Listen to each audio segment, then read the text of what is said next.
Check. तुम्ही सगळे कसे आहात? इतना ही आता है. So first of all, cultural capital of Maharashtra और ऑक्सफोर्ड ऑफ द ईस्ट जिसको कहा जाता है, ऐसे पुणे के सभी लोगों को गुजरात का वंदन. लास्ट प्लेयर, लंबी पारी खेलनी थी लेकिन टाइम हमारे पास बहुत कम है. जितना एसेंशियल है, जितना बहुत इंपॉर्टेंट है, उतनी चीजें मुझे बतानी है. सी, यूपीएससी हो या मैंने जीपीएससी क्लियर किया क्लास 1, गुजरात में रैंक 34 था. यूपीएससी क्लियर किया, rank 570, IPS, becoming the youngest IPS of Gujarat at such a early age. And then people come to you and बोलते हैं आप बहुत नसीबदार है, you are very lucky. I tell them in reverse, luck favors the brave. कोई अपना luck साथ में लेके नहीं आता, वो बनाना पड़ता है. अगर आपके पास रिस्क लेने का एटीट्यूड है, सी, मैं गुजराती हूं and we know the business, and business का एक ही फंडा है, higher the risk, higher the profit. So अगर 8:30 को आपका एक्सीडेंट होता है और 9 o'clock आप मेंस की एग्जाम देने जा सकते हैं. इंटरव्यू से पहले 1 महीने तक आप हॉस्पिटलाइज्ड है और उससे 1 वीक पहले आप दिल्ली जाके उसकी प्रिपरेशन कर सकते हैं. तो luck has to come with you. उसको आना पड़ेगा और आपको आईपीएस बनाना पड़ेगा. लोग बोलते हैं कि एक्सीडेंट के बाद आप जाके आए एंड ऑल. तो द सिंपल था कि मैं एग्जाम के लिए निकला, मेंस मेरा था, सुबह GS3 का पेपर था. 8:30 को मेरा स्कूटी स्लिप हो गया, मेरा लिगामेंट इंजरी हो गया, लेफ्ट हैंड में इंजरी था, सीट से ब्लीडिंग हो रहा था. लेकिन मेरे पास 2 ऑप्शन थे. मैं खड़ा हुआ, मैंने देखा, okay, my right hand is safe, and I decided I will go to the exam hall and write the exam. मेरे पास 2 ही ऑप्शन थे. या तो मैं वहां से उठ के रोने लगूं, यार मेरे साथ ही ऐसा क्यों हुआ, मेरा एक्सीडेंट हो गया, मेरा मेंस खराब हो गया, और हॉस्पिटल जाओ. या दूसरा ऑप्शन था कि मैं देखूं कि मैं 3 घंटे और सरवाइव कर सकता हूं. हाँ, कर सकता हूं. मैं मेंस के लिए एग्जाम हॉल में गया. ये जितने भी फोटोग्राफ्स लगे हैं, सर ने जैसे बताया कि जितने भी इंसान सक्सेसफुल हुए, अगर आप उसकी लाइफ स्टोरी देखेंगे तो कहीं ना कहीं एक मोमेंट आता है जहां पे वो इंसान की जो स्ट्रगल है वो पीक पे हो जाते हैं. वो इस मोमेंट पे आपको डिसाइड करना है कि आपको वहां से यू टर्न लेना है या आपको वहां से आगे निकलना है. इन सब लोगों ने डिसाइड किया कि उनको वहां से आगे निकलना है. एंड दैट इज द फंडा ऑफ लाइफ. सक्सेस उन्हीं को मिलता है जो इस स्ट्रगल वाले मोमेंट से आगे निकलने की सोचता है. जब भी आपको लगे कि आपके सिर पे बहुत मुसीबत है, जब भी आपको लगे कि आप हर तरह से गिर चुके हैं, जब भी आपको लगे कि आपके पास कोई ऑप्शन नहीं है, तब एक चीज आप अपने दिमाग में लाइएगा कि यही मोमेंट है जहां से आपकी तकदीर बदलने वाली है. क्योंकि डायमंड जो होता है वो जितना ज्यादा घिसता है उतनी ज्यादा उसकी वैल्यू होती है. सोना जो होता है वो जितना ज्यादा तपता है उतनी उसकी वैल्यू होती है. अगर आप जिंदगी में तप रहे हैं, अगर आप जिंदगी में घिस रहे हैं, अगर आपको लग रहा है कि आप हर तरह से मुसीबतों में गिरे हुए हैं, तभी आपकी जो वैल्यू है वो बढ़ने वाली है. और यही मेरा एटीट्यूड रहा है. लोग बोलते हैं कि तुम्हारी फाइनेंशियल कंडीशन ठीक नहीं थी, पापा इलेक्ट्रिशियन थे, मम्मी हाउसवाइफ थी, डायमंड के कारखाने में काम करती थी, उसके बाद उन्होंने मैरिज में रोटियां बनाने का काम किया और उस तरह से मैं पढ़ा. लेकिन जब मुझे पूछा जाता है कि ऐसी कौन सी चीज है आपकी लाइफ में जो आप बदलना चाहते हो, एंड आई सेड नथिंग. क्योंकि अगर वो चीजें नहीं होती मेरी लाइफ में तो शायद आज आपके सामने मैं नहीं होता. तो अगर लाइफ में प्रॉब्लम्स है, अगर लाइफ में स्ट्रगल है, जैसे सर ने बोला है struggle is a part of life, and I strongly believe in that.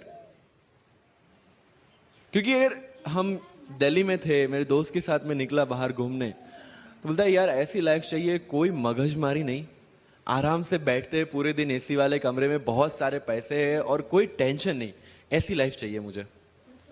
मेरे पास ऑप्शन है. बोलता क्या? बोला देख सामने एटीएम का रूम दिख रहा है, एसी वाला कमरा है, बहुत सारे पैसे, कोई मगजमारी नहीं, जॉब ले ले. क्यों IAS IPS में दिमाग खराब कर रहा है? अगर स्ट्रगल नहीं चाहिए तो you have to compromise with that life.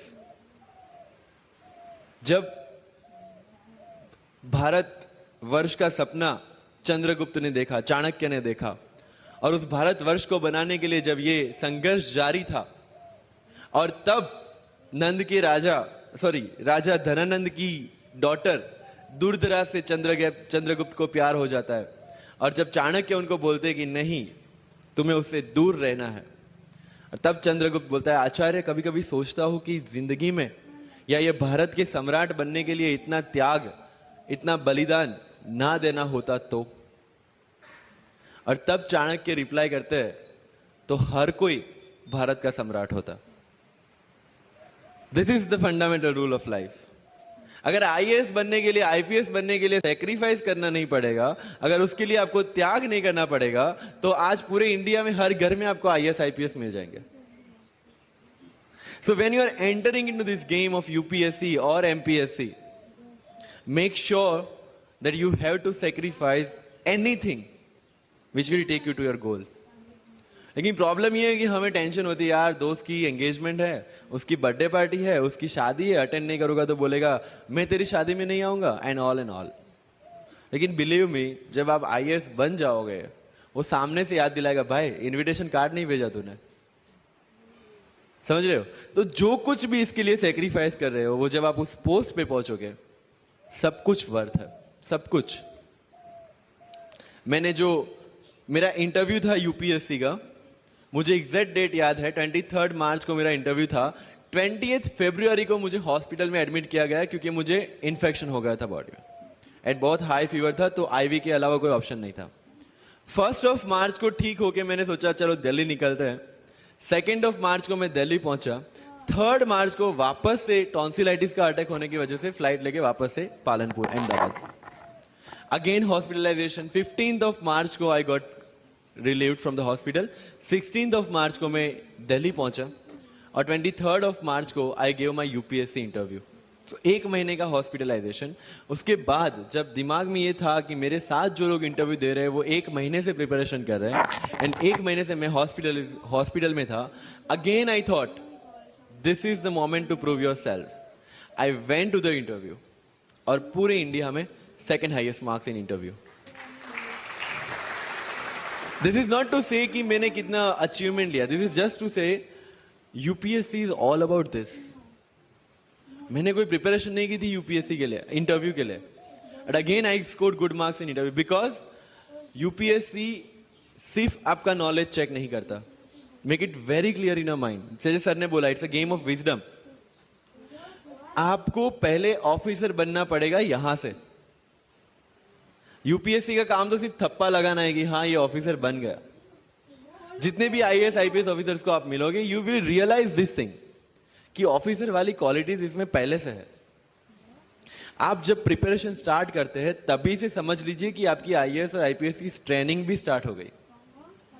Because जो क्वालिटीज आपको चाहिए as an officer, as a IAS, as an IPS, क्या क्वालिटीज चाहिए? फर्स्ट ऑफ ऑल कॉन्फिडेंस, कि जब आप उस सीट पे बैठते हैं, आपके सामने कोई भी क्वेश्चन आएगा, you will be able to handle the issue. ये कॉन्फिडेंस लेके आपको उस सीट पे बैठना है. यही कॉन्फिडेंस चाहिए when you start the preparation. Decision making. अगर हर एक टॉपिक पे आप हर एक कोई को पूछने जाते हैं, भाई इसमें कौन सी बुक पढूं, इसमें क्या पढूं, इसमें क्या करूं, then you are not suitable for this exam. लोग बोलते हैं कि 1 साल में प्रिपरेशन, जैसे मैंने जून 2016 में मैं दिल्ली गया, और जून 2017 में मैं अपियर हुआ, and I clear UPSC and GPSC. People से कि सर 1 साल की मेहनत में आपने एग्जाम क्लियर कर दिया. यस, टेबल और चेयर पे बैठ के करने वाली मेहनत 1 साल की थी, लेकिन उसके पीछे की मेंटल प्रिपरेशन कितनी पुरानी थी. जब मैं प्राइमरी स्कूल में था तब सोचा था कि आईएएस बनना है, और तब से मेरी जो जर्नी है, तब से मेरा जो टेम्परामेंट है, तब से मेरा जो एटीट्यूड है, वो इसी डायरेक्शन में था. जब कॉलेज में था तब मैंने एनजीओ स्टार्ट किया. 3 एनजीओ से मैं जुड़ा था. जब लोग सोशल मीडिया, व्हाट्सएप और फेसबुक पे बिजी थे, मैं वहां स्लम में जाके बच्चों को पढ़ा रहा था. क्यों? क्योंकि मुझे पता था कि फ्यूचर में यही काम करना है, क्यों ना अभी से उसकी ट्रेनिंग ले लो. So I have invested my each and every moment for this goal, because जो पर्सनालिटी टेस्ट लास्ट में यूपीएससी लेता है, इंटरव्यू नहीं है वो, we consider it as interrogation. Interview को इंट्रोगेशन लेके चलते हैं, वहां पे पूछताछ होगी नहीं। अगर यूपीएससी के इंटरव्यू में 10 में से 9 क्वेश्चन के आंसर भी आप सॉरी सर और sorry ma'am I don't know कह के देते हैं, उसका कोई इंपैक्ट नहीं पड़ता। इंपैक्ट पड़ता है वो 9 क्वेश्चन न आने का प्रेशर आप कैसे हैंडल करते हैं। आपके पसीने छूट जाते हैं या आप वही टेम्परामेंट के साथ इंटरव्यू कंटिन्यू करते हैं। मार्क्स उस चीज के, मार्क्स है आपकी सोच के। एक ऑफिसर के तौर पे जब आपको आईएएस या आईपीएस की सीट पे बिठाया जाएगा, how will you treat the citizens of this nation? What will be your attitude to each and every person who is going to come and meet you? These things are being tested during UPSC interview. और इस सारी journey में अगर सबसे important कोई चीज है तो that is your learning attitude, और not for UPSC, for life even. Because when I am speaking in front of you in Hindi and English, to be very clear, I belong to rural background of Gujarat, और मेरा study जो हुआ है वो पूरा Gujarati medium में हुआ है, गवर्नमेंट स्कूल में। 12th तक का स्टडी मेरा गवर्नमेंट स्कूल में हुआ है, गुजराती बोर्ड में, गुजराती मीडियम में। And yet I can give my UPSC interview in English in Delhi and score such marks. Where did it come from? कहां से आता है ये? मुझे अभी भी याद है, मेरा college National Institute of Technology Surat था, जहां पे मेरे साथ जो पढ़ने वाले बच्चे थे वो सारे सीबीएसई आईसीएसई वाले थे, और मैं एज ए एलियन वहां पे पहुंचा था, क्योंकि तब मुझे पता चला कि मैकडी जैसा भी कुछ है और उसमें बर्गर जैसा भी कुछ मिलता है। That was my first exposure to any metro city. And जब मैं उनसे इंटरेक्शन करता था और इंग्लिश बोलने की ट्राई करता था, तो जैसे संजू मूवी में इंग्लिश दिखाया गया है गुजरातियों का, जो जीरो को जीरो बोलते हैं, उसी तरह I was also like that. Mother tongue influence आ जाता है, it's very obvious. So I use to speak notes and not notes, और डोर एंड नॉट डोर, और don't and not don't. So they used to make fun of me. Safin, it's not don't, it's don't. Okay, fine. I had 2 options. Either I stop speaking English with them or improve on that and go ahead. I decided the second option. When I started my preparation of civil services, जो English medium में करनी थी, वाजीराम में मैंने coaching किया, जहां पे पूरा इंग्लिश मीडियम में था, सारे सब्जेक्ट्स मेरे लिए नए थे। I started from the scratch. I started from the English medium NCERT of standard 5 and 6, Gujarati dictionary, Gujarati to English dictionary, and then I started my preparation. कभी कभी ऐसा होता था कि द हिंदू का पूरा एडिटोरियल पढ़ लिया और उसके बाद आई वाज लाइक कि मैंने क्या पढ़ा।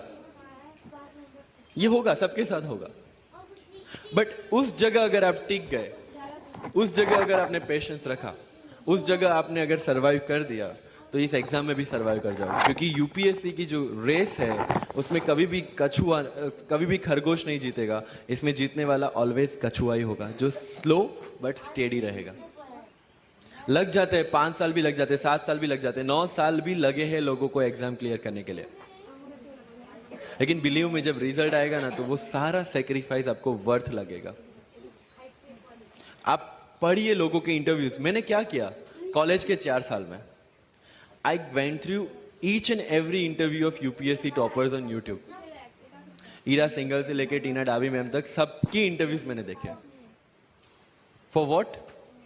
जस्ट टू नो कि उन्होंने ऐसी कौन सी गलतियां की थी जिससे इनको इतना टाइम लग गया, और मुझे कौन सी गलतियां रिपीट नहीं करनी है। क्योंकि चाणक्य ने कहा है कि दूसरों के एक्सपीरियंस से जो सीखते हैं ना, वो जल्दी आगे आ जाता है। क्योंकि खुद सब कुछ अनुभव करके सीखने के लिए जिंदगी काफी छोटी है। I did the same. 4 साल में हर एक टॉपर का इंटरव्यू देख लिया, चीजें समझ ली कि ऐसी कौन सी चीजें जो इन सब ने की है, और ऐसी कौन सी चीजें हैं जो गलतियां हैं जो इन्होंने की और जो मुझे रिपीट नहीं करनी है। सो जब युद्ध के मैदान में हम उतरते हैं, इस चक्रव्यूह में उतरते हैं, तो अभिमन्यु की तरह नहीं, अर्जुन की प्रिपरेशन के साथ उतरना है कि हमें पता होना चाहिए कि इससे बाहर कैसे निकले। I did the same. College के 4 साल इंटरव्यूज देखे, ब्लॉग्स पढ़े, समझा कि इसमें कॉमन मिनिमम क्या है। वो जो कहानी अगर आपने सुनी हो कि शार्पनिंग द एक्स, रोज अगर आप पेड़ काटने के लिए जाते हैं तो you have to sharpen your axe, otherwise day by day आपकी जो एफिशिएंसी है वो कम होती जाएगी।